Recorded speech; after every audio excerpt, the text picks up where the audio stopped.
La lección divina de este día la tomamos del capítulo 35 del libro de Job. Le titulamos La divinidad no es indiferente a los asuntos humanos. Vamos a ponernos en la presencia del Señor, que es el lugar de la oración, pidiendo la luz del Espíritu Santo para que podamos comprender la palabra que hoy nos concede el Señor. En el nombre del Padre, y del Hijo, y del Espíritu Santo. Amén. Espíritu Santo, te pedimos que nos asistas en este momento en que hacemos oración con la palabra de Dios. Esta lectura orante de la palabra nos introduce a los misterios de Dios y nos hace comprender qué es lo que Dios espera de nosotros para que lo realicemos en nuestra propia vida. Por eso necesitamos que seas tú nuestro guía, el que nos vaya develando estos misterios de Dios y el que nos haga discernir cuál es la voluntad de Dios, qué es lo bueno, lo que le agrada a Dios, lo perfecto. Ayúdanos, llévanos de la mano en esta lección divina. Espíritu Santo, fuente de luz, ilumínanos. En el nombre del Padre, y del Hijo, y del Espíritu Santo. Amén. Vamos a hacer el primer paso de la lección divina, que es la lección. Es una lectura atenta de la palabra de Dios, tratando de encontrar el sentido del texto en sí mismo, qué es lo que el texto decía a sus contemporáneos. Para esto, pues pongamos mucha atención ya desde la lectura y luego entremos pues en la comprensión de los detalles de este texto. Elihu retomó el discurso. ¿Piensas que es justo decir «tengo más razón que él» o afirmar «¿qué más te da? ¿Qué gano con no pecar? Pues bien, te responderé, y de paso a tus compañeros. Contempla los cielos, mira, fíjate en las nubes y en su altura. Si pecas, ¿en qué le afecta? ¿Qué le hacen tus muchos delitos? Si eres justo, ¿qué le das? ¿Qué recibe de tu mano? Tu maldad afecta a uno como a ti, como tú. Tu justicia a los seres humanos. Protestas bajo el peso de la opresión, claman ante el abuso de los poderosos, mas nadie dice, ¿dónde está mi hacedor? Que llena la noche de cantos de júbilo, que nos instruye más que las bestias, nos hace más sabios que a las aves del cielo.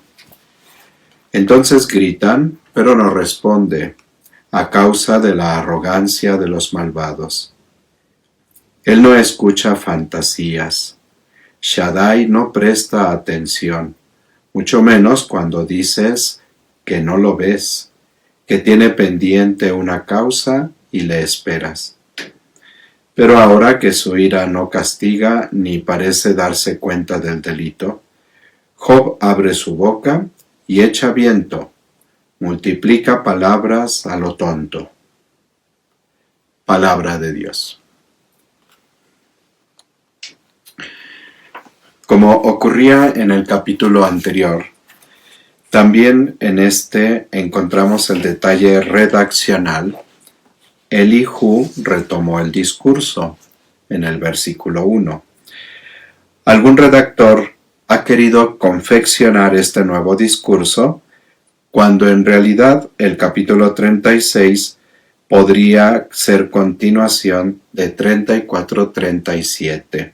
Es decir, que este capítulo 35 bien se puede ver como un añadido que volvemos a lo mismo, no aporta en gran medida nada a lo que se está diciendo.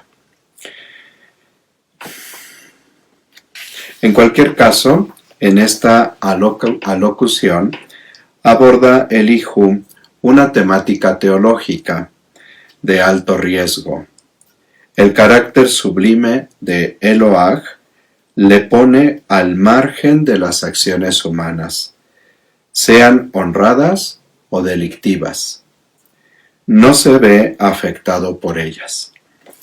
La idea no es original de Elihu, pues ya había propuesto Elifaz en 22.3.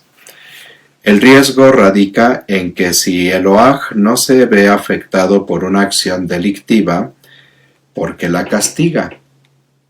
Pero Elihu tiene una respuesta moderna, entre comillas, la horizontalidad. La maldad de una persona afecta al colectivo social. Sin embargo, esta idea no parece encontrar continuidad en los versículos 9 al 13, donde Elihu habla del silencio del cielo, la parte vertical, ante la gente oprimida que no se pregunta por su hacedor. Se esperaría más bien una reflexión sobre el castigo merecido por los opresores, cuyas acciones criminales repercuten en la colectividad, en la parte horizontal.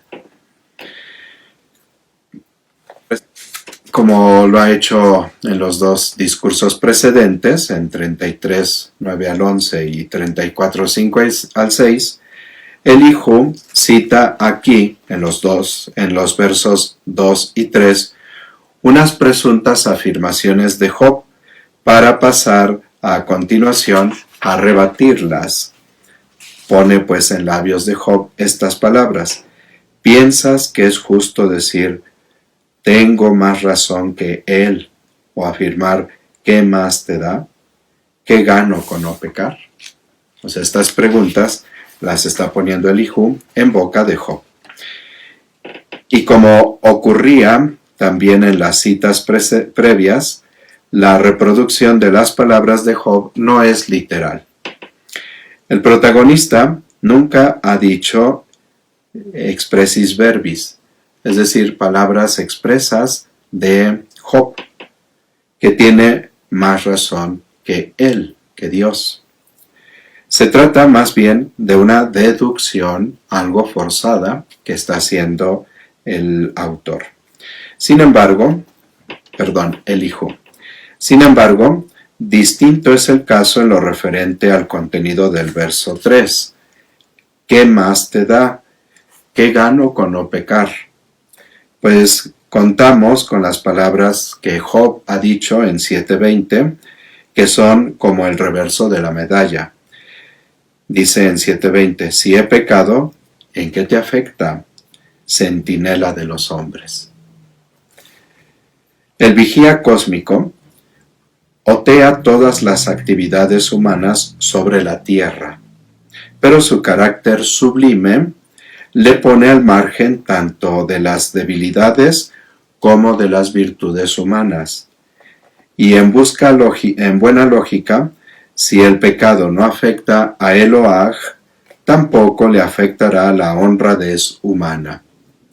Como Elihu parece no estar de acuerdo con estos prejuicios teológicos de Job, va a ensayar una respuesta que sirva al mismo tiempo para matizar las ideas de sus compañeros.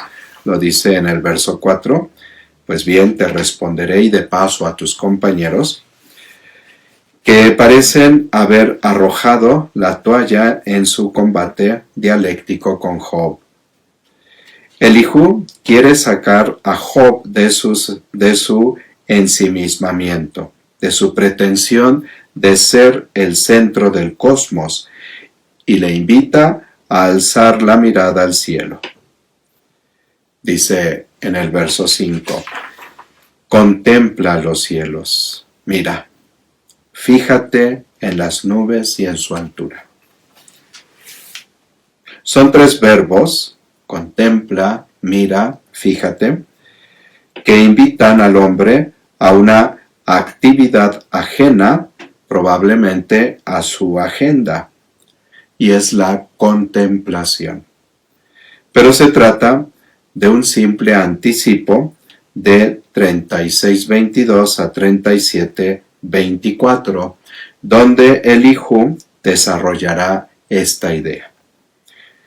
De momento, nuestro hombre va por otros derroteros. La consideración de la altura del cielo sirve a Elijú para desarrollar el carácter sublime de Eloaj en una peligrosa alta tensión teológica.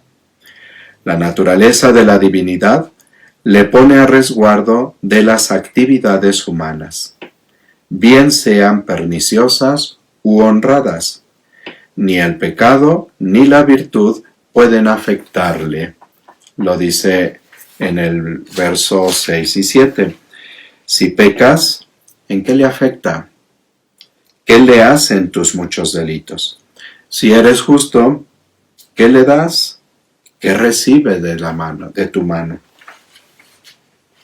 Estas afirmaciones de Elijú crean una tensión no resuelta, pues parece que está dando la razón a Job, para quien su honradez no afecta a Eloaj. Decía ya en el verso 3, ¿qué gano con no pecar? Pero Elijú argumenta en otra dirección, pasando de la verticalidad a la horizontalidad. El poeta propone un estricto paralelismo, y lo tenemos en el verso 6 y 7, y luego el verso 8. En verso 6 dice, si pecas, en el 7, si eres justo, luego en el verso 8, tu maldad y tu justicia. Dice en los versos, si pecas, ¿en qué le afecta? ¿Qué le hacen tus muchos delitos? Si eres justo, ¿qué le das? ¿Qué recibe de tu mano?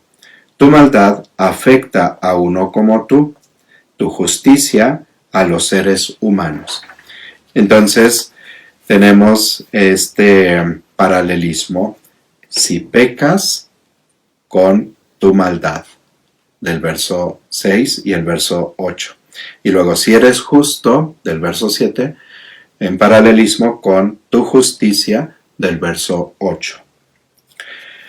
Las buenas o malas acciones solo indirectamente afectan a Eloaj, en cuanto que influyen directamente en el reforzamiento o el deterioro del tejido social. Lo expresa este verso 8.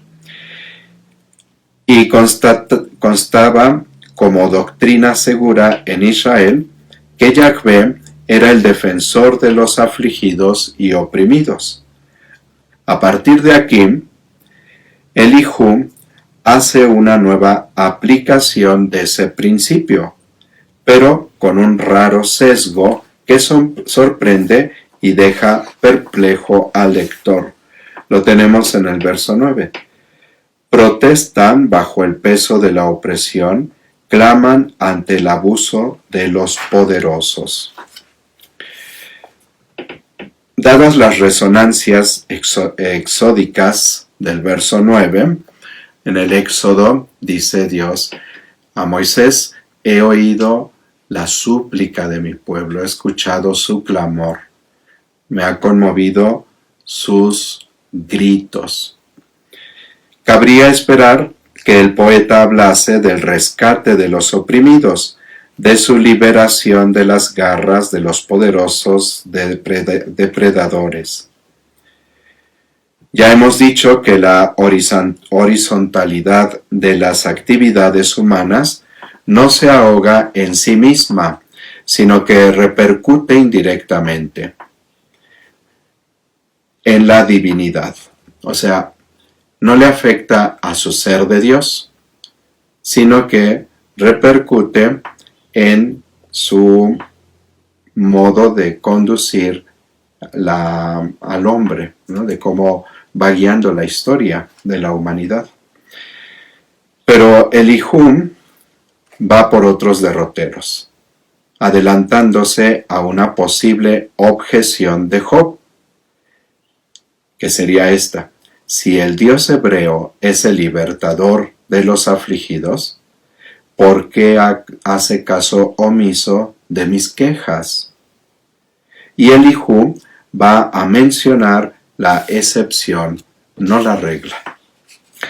Hay casos en los que la gente maltratada y acorralada por los poderosos protesta y clama. Es el sentido del verso 9. Pero entre sus quejas no asoma el nombre de su hacedor. Lo dice el verso 10. Mas nadie dice, ¿dónde está mi hacedor? O sea, hay una queja, pero no la pregunta, ¿dónde está mi hacedor? ¿Dónde está Dios? Es decir, los gritos pueden ahogarse en una blasfemia, como ocurre con frecuencia. Yahvé esperaría que la persona socialmente torturada recurriese a él solicitando humildemente su ayuda, esto es, se pusiese en marcha la verticalidad. Los intérpretes discuten sobre el significado del verso 10b, que parece no venir al caso. Dice que llena la noche de cantos de júbilo. O sea, el hacedor que llena la noche de cantos de júbilo. ¿A qué se refiere el poeta? Podemos decir, sin miedo a equivocarnos, que aquí el término noche es símbolo de una vida repleta de sinsabores, en la que brotan con naturalidad las amargas hierbas de las protestas y las reclamaciones del verso 9. En la noche se llena el espacio de gritos desgarradores. Recordemos el ejemplo ilustrativo de 3:7. Dice que esa noche está renegando del día de su nacimiento, el día de su concepción, o la noche de su concepción. Dice que esa noche sea estéril, vacía de gritos de júbilo. Aquí en este verso 10b ha dicho que llena la noche, el hacedor que llena la noche de cantos de júbilo. La intervención de Eloah es capaz de transformar los gritos de los derrotados en jubilosos cantos de triunfo, es decir, de sacarlos de la noche al día. El verso 11 ofrece el tono sapiencial. Dice el verso 11, que nos instruye más que a las bestias, nos hace más sabios que a las aves del cielo. Entonces, instrucción y sabiduría, términos característicos de la literatura sapiencial. Los seres humanos pueden emprender el camino de la verticalidad porque el puesto que ocupan en la pirámide de los seres creados se lo permite. Aunque el poeta no lo diga en este punto, la mención del hacedor en el verso 10a permite deducir que está inspirado en el relato de la creación. El ser humano, hecho a imagen y semejanza del hacedor, como lo leemos en Génesis 1, 26 y 27. Hagamos al ser humano a nuestra imagen y semejanza. Y así fue. Hizo Dios al ser humano a imagen suya como semejanza de Dios. Y también en el Salmo 8, el verso 6, cuando habla de que el hombre es superior a los animales, dice, apenas inferior a un Dios lo hiciste. Algunas traducciones dicen, apenas inferior a los ángeles lo hiciste. La mención de bestias y aves pretende incluir a todos los animales, tanto terrestres como alados. Los primeros, por su propia constitución, se ven obligados a husmear y osar el suelo en busca de alimento. Y los segundos comparten idéntico destino, pues a pesar de su capacidad de remontar el vuelo y alejarse aparentemente de nuestro mundo de miserias, en realidad toman altura con el único propósito de contemplar mejor el suelo y localizar más fácilmente a su presa. No se dirigen hacia arriba en busca de respuestas, pues solo las tienen abajo. En cambio, el ser humano, un cuasi Elohim, el Salmo 8, dice, lo hiciste apenas inferior a un Dios. Elohim, ¿no? Es el plural de Eloah, que se usa para los dioses. Cuando Elohim se toma como nombre propio, se le aplica a Dios, al Dios de Israel, al único y verdadero Dios. Pero cuando se usa el plural de los dioses, Elohim, entonces se refiere en ese ámbito del politeísmo, en donde había muchos dioses y a cada uno se le daba un poder muy específico.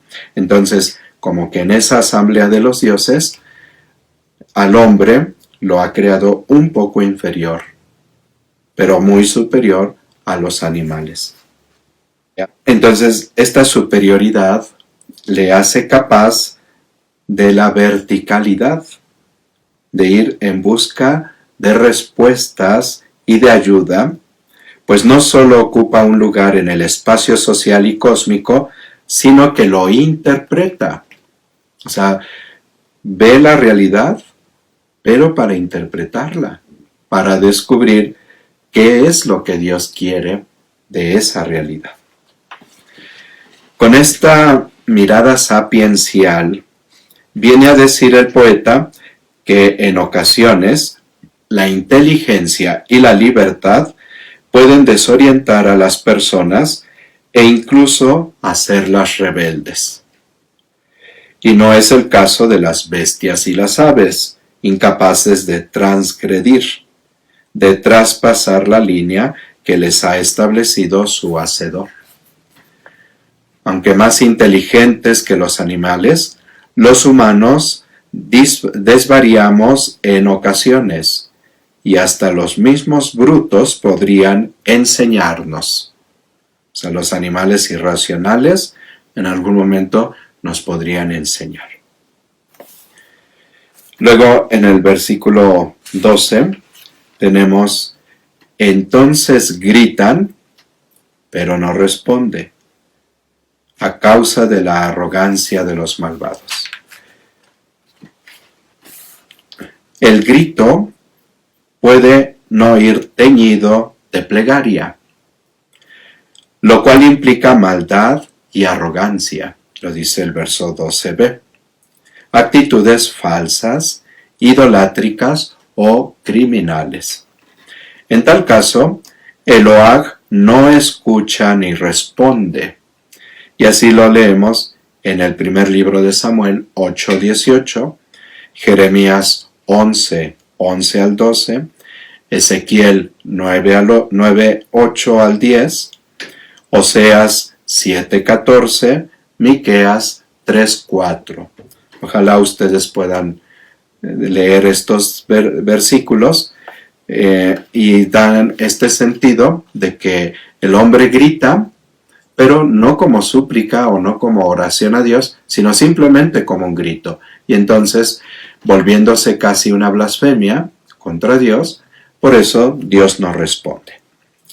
La frase es dura si tenemos en cuenta que grito y respuesta o escucha suelen ir vinculadas en la tradición bíblica, a veces en fórmulas catequéticas. Por ejemplo, Salmo 107, en los versos 6, 13, 19 y 28, cuando se describe la naturaleza de Yahvé. El silencio de Eloah y su carácter irreversible en tales casos es subrayado mediante la insistencia vertical. No responde, no escucha, no presta atención, que tenemos en los versos 12 al 13. Entonces gritan, pero no responde, a causa de la arrogancia de los malvados. Él no escucha fantasías, Shaddai no presta atención.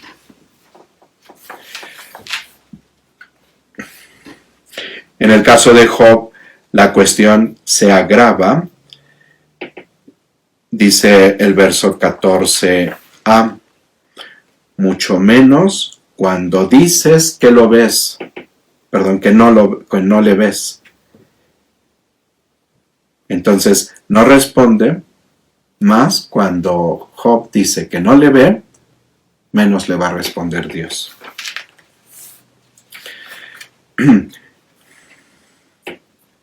Naturalmente, el verbo ver no debe ser tomado aquí en sentido literal, pues sabido es que nadie puede ver el rostro de Yahvé y seguir con vida. Esta es la idea que presenta Éxodo 33:20. Cuando Job afirma que no ve a Elohag, quiere decir que no percibe su presencia en su vida de sufrimiento y amargura. Ya había aparecido una expresión semejante en 23:8-9. Mas voy a oriente y no está, a occidente y no lo encuentro. Lo busco en el norte y no aparece, en el sur se esconde y no lo veo. Si recuerdan estos dos versículos, nos detuvimos bastante en aquella lección divina del capítulo 23. Y la impertinencia de Job se agrava al exigir una respuesta divina a su caso. Lo dice el 14b, que tiene pendiente una causa y le esperas.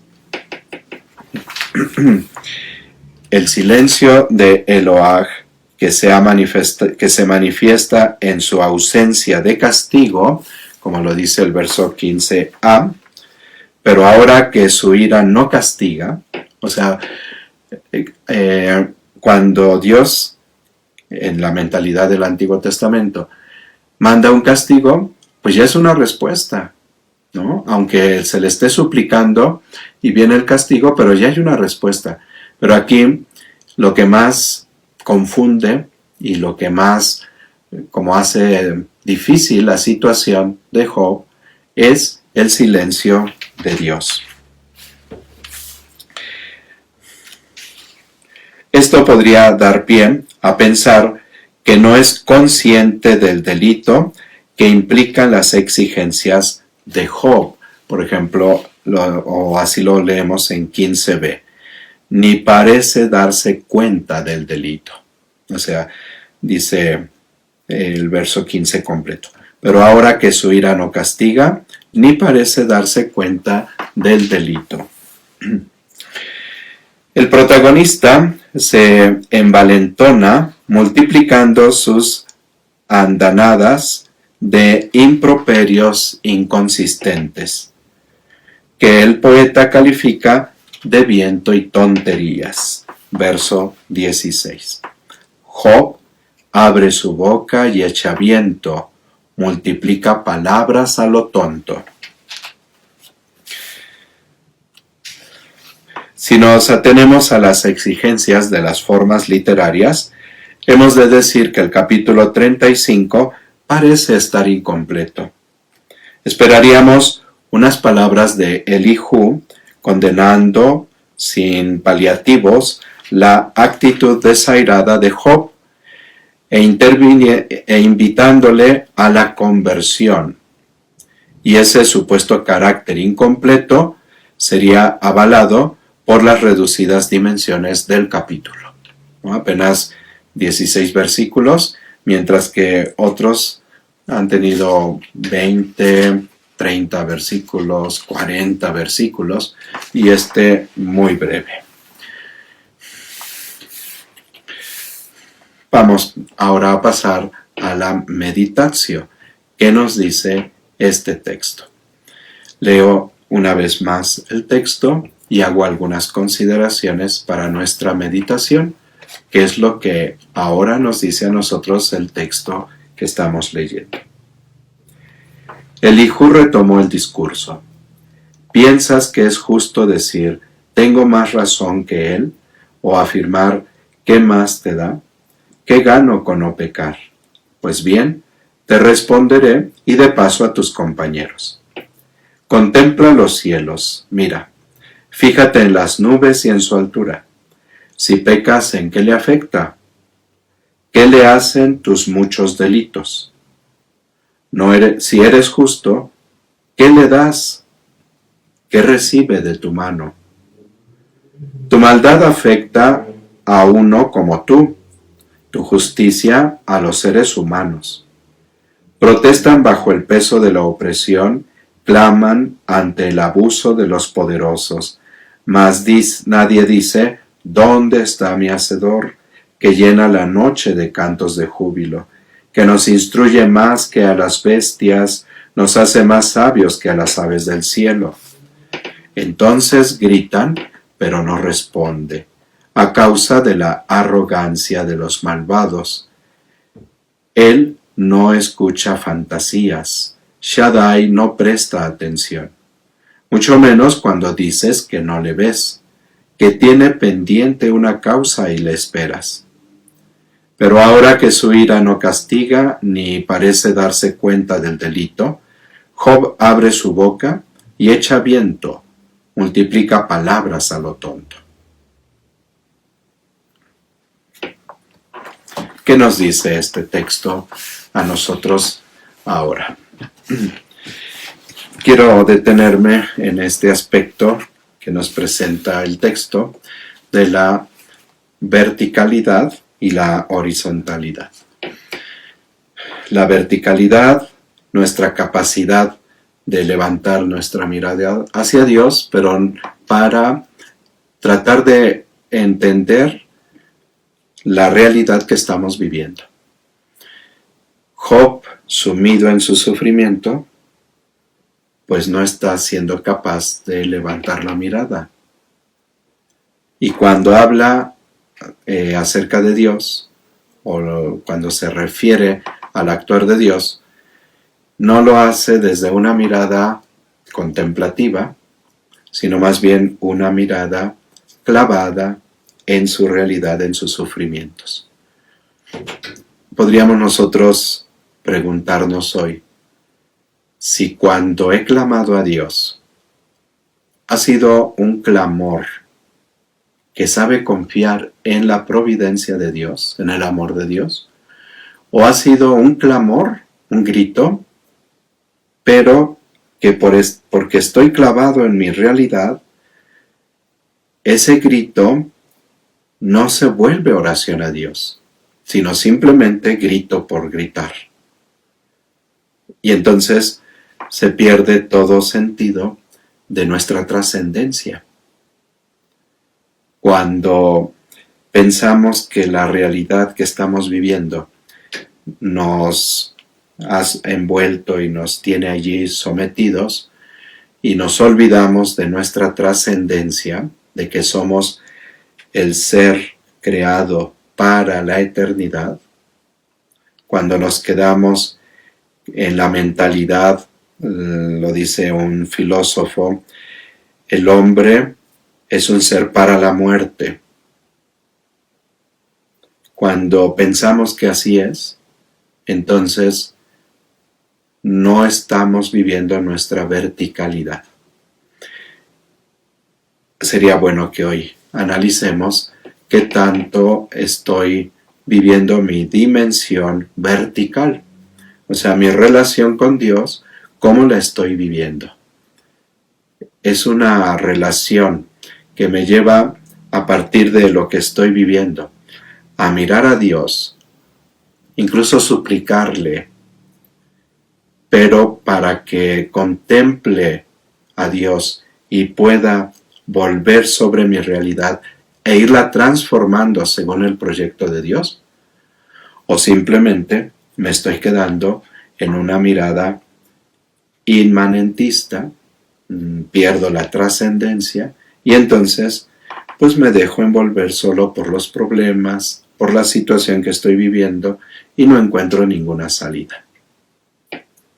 Yo creo que nos hace mucha falta esta mirada vertical. Lo segundo, bueno, en esta verticalidad, cuando perdemos precisamente nuestra relación con Dios, nuestra confianza en Dios, pues entonces sí nos va a parecer que lo bueno que hagamos, pues no le dice nada a Dios. Y lo malo que hagamos tampoco le afecta a Dios. Entonces, bye, ¿no? Adiós. No tenemos más relación con Él. El otro aspecto, la horizontalidad. Y efectivamente, Dios, por ser trascendente, lo que nosotros hacemos de bueno o hacemos de malo, ni lo hace mejor Dios o le empobrece como Dios. Y en esto pues sí es un razonamiento muy acorde a la naturaleza de Dios, ¿no?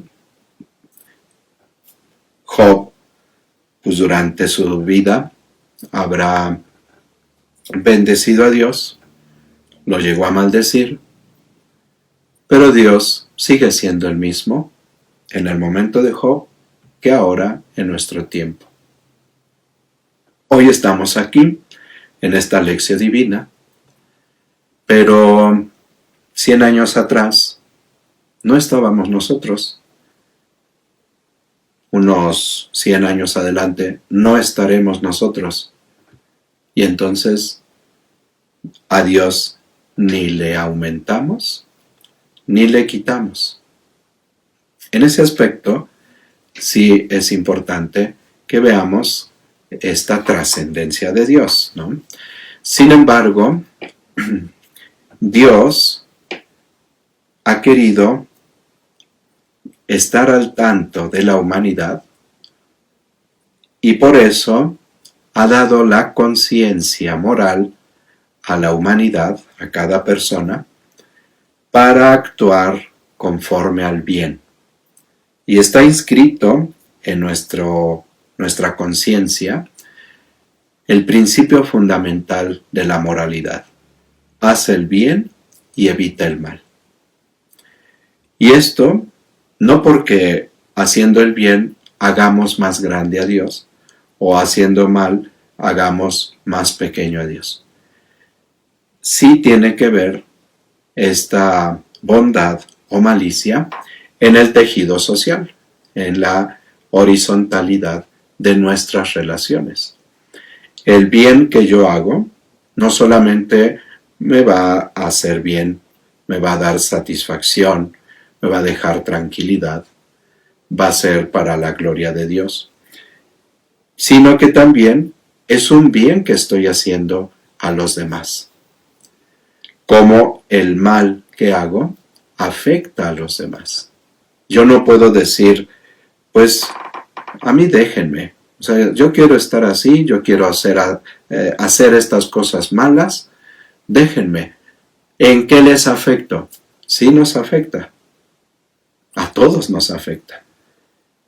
Como nos afecta favorablemente el bien, también nos afecta negativamente el mal de los demás. Y entonces podríamos nosotros preguntarnos, mi conciencia moral, ¿no? ¿La he formado adecuadamente? ¿O pensando en que solo Dios me va a juzgar y solo Dios es el que me puede pedir cuentas, entonces a los demás, ¿qué les afecto con ser bueno o ser malo?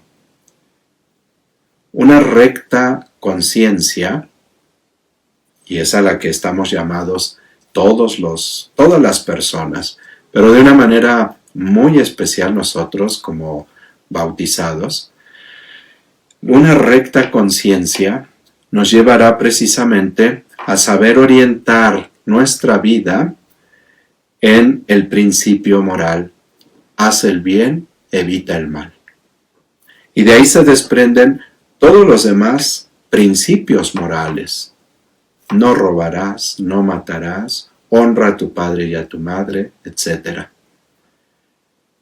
Porque el bien que estoy haciendo hace bien a los demás. Y el mal que estoy haciendo daña a los demás. Estamos en un tejido social. O sea, yo no estoy solo. Soy parte de una sociedad, de una comunidad. Y lo bueno que yo hago favorece a esta comunidad. Lo malo que hago afecta a esta comunidad. En todos los ámbitos. Yo soy sacerdote y lo bueno que hago favorece a la comunidad parroquial donde Dios me ha puesto. Favorece a tantas otras personas a quienes puedo ayudar. Pero también el mal que hago afecta a mi comunidad parroquial, afecta a todas las demás personas que están en alguna relación conmigo. El bien que tú haces beneficia a tu familia. Y cuando haces algo mal, entonces tú eres el primero pues en afectarte, tal vez directamente a la persona a la que le hiciste daño, pero a tu propia familia. Por eso a veces deberíamos preguntarnos si no lo que estamos viviendo, no como un castigo de Dios, sino como consecuencias de nuestra conducta, lo que estamos viviendo como familia, no será precisamente consecuencia de las cosas que yo he hecho. A veces viene ese grito hacia Dios que se vuelve reclamo y puede ser hasta blasfemo porque le gritamos a Dios, pero no para mirar a Dios y que nos diga qué tengo que hacer en esta situación, sino, ahora sí como decimos, ya la regué y ahora quiero que Dios venga y levante lo que yo regué, el mal que hice. No. Si el daño que yo me estoy haciendo y que estoy haciendo a otras personas, por ser parte de una familia, por ser parte de una colonia, de una sociedad, de una parroquia, pues afecta a los que están alrededor de mí. Entonces, pues preguntémonos, ¿cómo estoy en esta relación también horizontal? ¿Cómo estoy haciendo bien a los demás? ¿Cómo estoy siendo un miembro de esta familia, de esta comunidad, de esta sociedad que va haciendo cosas buenas que repercuten en el bien de los demás? Y lo mismo, analicemos el mal que hemos cometido en algún momento, o el que podremos estar haciendo incluso ahora, cuánto está afectando a los nuestros, cuánto está afectando a nuestra comunidad, a nuestra sociedad. Vamos a pasar ahora a la oratio. Tomamos una vez más el texto de la palabra de Dios, pero ahora con la pregunta, ¿qué me hace decirle este texto a Dios?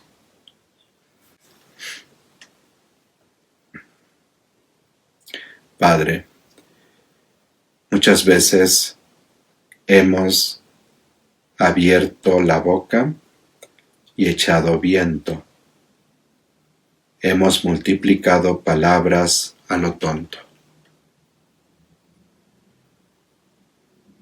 Porque hemos perdido la conciencia de nuestra dimensión vertical y horizontal. Nos hemos querido poner en el centro, pero no en el centro de una relación contigo, con los demás, sino en un centro donde nos olvidamos de ti y de los demás. Y por eso, creyendo ser centro y por lo tanto, ¿qué más da lo que yo hago o no hago, en qué afecto a los demás, pensamos que somos totalmente independientes. Esta independencia mal entendida, esta centralidad en la que nos hemos querido colocar, nos ha llevado a olvidarnos de ti, nuestro Creador, pero que al mismo tiempo has querido enviarnos a tu Hijo para que sea Emmanuel, Dios con nosotros. Y hemos querido hacer nuestra vida al margen de Dios, dejándote excluido de nuestra vida.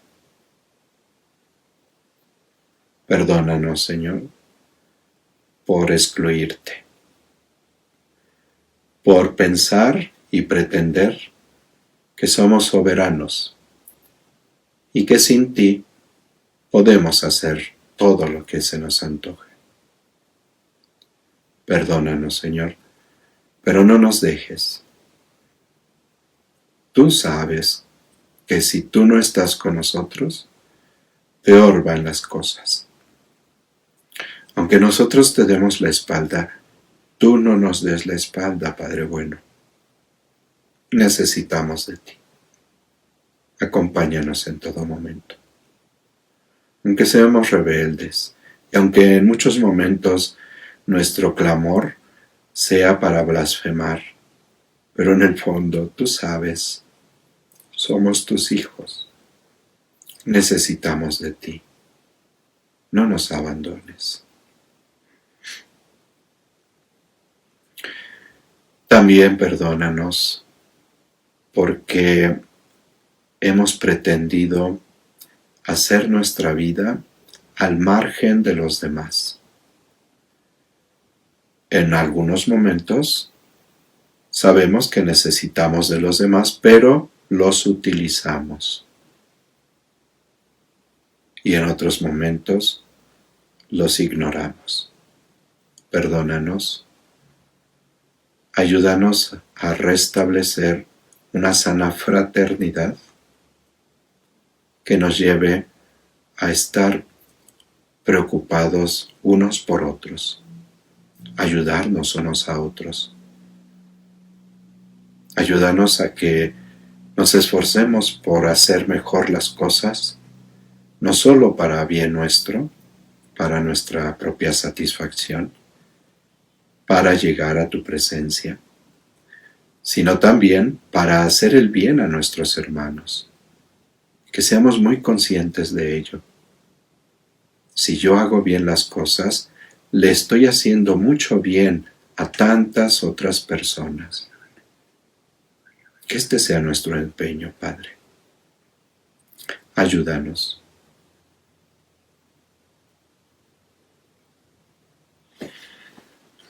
Vamos ahora a pasar a la cuarta parte de la lección divina, la meditación. Quiero tomar la enseñanza que el Papa Benedicto XVI nos dio en el discurso de inauguración de la quinta conferencia del Episcopado Latinoamericano y del Caribe en Aparecida. Esta conferencia general tiene como tema discípulos y misioneros de Jesucristo para que nuestros pueblos en Él tengan vida.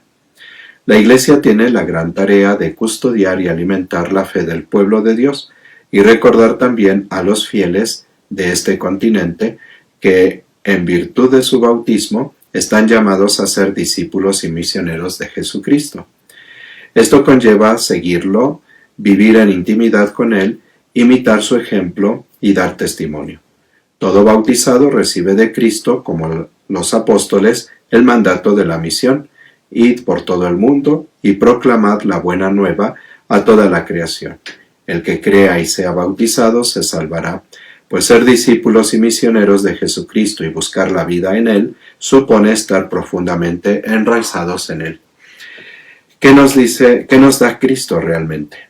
porque queremos ser discípulos de Cristo, porque esperamos encontrar en la comunión con Él la vida, la verdadera vida digna de ese nombre, y por esto queremos darlo a conocer a los demás, comunicarles el don que hemos hallado en Él.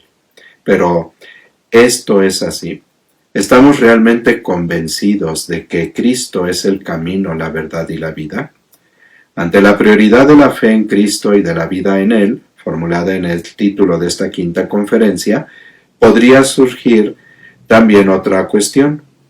Esta prioridad no podría ser, ¿acaso, una fuga hacia el intimismo, hacia el individualismo religioso, un abandono de la realidad urgente de los grandes problemas económicos, sociales y políticos de América Latina y del mundo, y una fuga a la realidad hacia un mundo espiritual? Como primer paso, podemos responder a esta pregunta con otra. ¿Qué es esta realidad? ¿Qué es lo real? ¿Son realidad solo los bienes materiales, los problemas sociales, económicos y políticos? Aquí está precisamente el gran error de las tendencias dominantes en el último siglo, error destructivo, como demuestran los resultados tanto de los sistemas marxistas como incluso de los capitalistas. Falsifican el concepto de realidad con la amputación de la realidad fundante y por eso decisiva, que es Dios. Quien excluye a Dios de su horizonte falsifica el concepto de realidad y en consecuencia solo puede terminar en caminos equivocados y con recetas destructivas. La primera afirmación fundamental es, pues, la siguiente. Solo quien reconoce a Dios conoce la realidad y puede responder a ella de modo adecuado y realmente humano. La verdad de esta tesis resulta evidente ante el fracaso de todos los sistemas que ponen a Dios entre paréntesis. Pero surgen inmediatamente otras preguntas. ¿Quién conoce a Dios? ¿Cómo podemos conocerlo? No podemos entrar aquí en un complejo debate sobre esta cuestión fundamental. Para el cristiano, el núcleo de la respuesta es simple. Solo Dios conoce a Dios. Solo su Hijo, que es Dios, Dios de Dios, Dios verdadero, lo conoce. Y Él, que está en el seno del Padre, lo ha contado. De aquí la importancia única e insustituible de Cristo para nosotros, para la humanidad. Si no conocemos a Dios en Cristo y con Cristo, toda la realidad se convierte en un enigma indescifrable. No hay camino, y al no haber camino, no hay vida ni verdad. Dios es la realidad fundante, no un Dios solo pensado o hipotético, sino el Dios de rostro humano. Es el Dios con nosotros, el Dios del amor hasta la cruz. Cuando el discípulo llega a la comprensión de este amor de Cristo hasta el extremo, no puede dejar de responder a este amor si no es como con un amor semejante. Te seguiré a donde quiera que vayas. Todavía nos podemos hacer otra pregunta. ¿Qué nos da la fe en este Dios? La respuesta primera es, nos da una familia, la familia universal de Dios en la Iglesia Católica. La fe nos libera del aislamiento del yo, porque nos lleva a la comunión. El encuentro con Dios, en sí mismo y como tal, encuentro con los hermanos, un acto de conversión, un acto de convocación, de unificación, de responsabilidad hacia el otro y hacia los demás. En este sentido, la opción preferencial por los pobres está implícita en la fe cristológica, en aquel Dios que se ha hecho pobre por nosotros, para enriquecernos con su pobreza. Entonces nos invita el Papa a entender que la realidad fundante, lo que está a la base de todo, es Dios, Y si quitamos a Dios de esa realidad, pues se queda sin fundamento toda la demás realidad que vamos constatando, ¿no? La realidad familiar, la realidad social, la realidad económica, la realidad política, todo, si no está apoyándose en Dios, entonces queda flotando en el aire y pues se hunde, porque no hay un sustento. Por eso, pues, que esta lección divina nos lleve a renovar nuestra fe en Dios y a darnos cuenta de que no podemos prescindir de nuestra relación vertical y la relación horizontal. Y aquí entendemos cuando a Jesús le pregunta el maestro de la ley, ¿cuál es el primero de todos los mandamientos? Y Jesús dice, amarás a Dios sobre todas las cosas y a tu prójimo como a ti mismo. En estos dos mandamientos se resumen o se sintetizan toda la ley y los profetas, es decir, todo lo que Dios había revelado en el Antiguo Testamento. Entonces, pues, esta mirada sapiencial que queremos hacer en esta contemplación, pues es volver nuestra mirada hacia Dios, darle el lugar que debe ocupar Dios en nuestra vida, en nuestra familia, en nuestra sociedad. Si a Dios lo quitamos de la vida personal, si a Dios lo quitamos de la vida familiar, si a Dios lo quitamos de la vida social, si a Dios lo quitamos de la vida parroquial y eclesial, entonces todo queda sin el fundamento básico y todo se nos viene para abajo. Pasemos a la acción. Yo quiero hoy comprometer, precisamente para hacer vida esta palabra de Dios, comprometerme a seguir en mi relación vertical, profundizando en mi encuentro con Dios. No descuidar mi oración, no descuidar mi diálogo personal con Dios. No dejar esos momentos en que me ponen en íntima relación con Dios. Y también, pues, renovar mi compromiso de hacer el bien, no solo para la gloria de Dios, sino también para la salvación de mis hermanos. Formula tu propósito y si te es posible, si es conveniente, escríbelo para que lo tengas presente en todo momento y lo puedas llevar a la práctica. Vamos a concluir esta lección divina agradeciendo a Dios que nos ha acompañado en ella. En el nombre del Padre, y del Hijo, y del Espíritu Santo. Amén. Gracias, Padre bueno, porque una vez más has estado con nosotros. Gracias porque eres paciente para hacernos comprender cuán importante eres en nuestra vida. Gracias porque con paciencia, con amor, con una pedagogía muy bella, nos haces comprender que sin ti no podemos existir, no podemos hacer las cosas. Gracias porque nos has llevado a la comprensión de tu palabra. Ayúdanos a ponerla en práctica y así servir a nuestros hermanos con un gran amor.